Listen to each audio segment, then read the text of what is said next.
Controller drift can be frustrating for gamers, but there are ways to troubleshoot and potentially fix the issue. Follow these steps to address controller drift in Fortnite. Step 1. Check for physical damage. Inspect your controller for any visible signs of wear or damage. Look for issues like loose sticks or dirt accumulation around the analog sticks that might be causing the drift. Step 2. Clean the analog sticks. Use a microfiber cloth or cotton swab lightly dampened with isopropyl alcohol to clean around the base of the analog sticks. This can help remove any debris that may be causing the drift. Step 3. Calibrate the controller.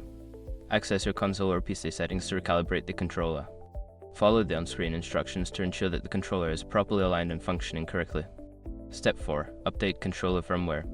Check for any available firmware updates for your controller. Updating the firmware can fix bugs and improve performance, potentially resolving drift issues. Step 5. Adjust in-game settings. Go into Fortnite settings and adjust the sensitivity and dead zone settings for your controller. Increasing the dead zone can help mitigate the effects of drift by requiring more movement before the game registers input. By following these steps, you can troubleshoot and potentially fix controller drift in Fortnite, enhancing your gaming experience.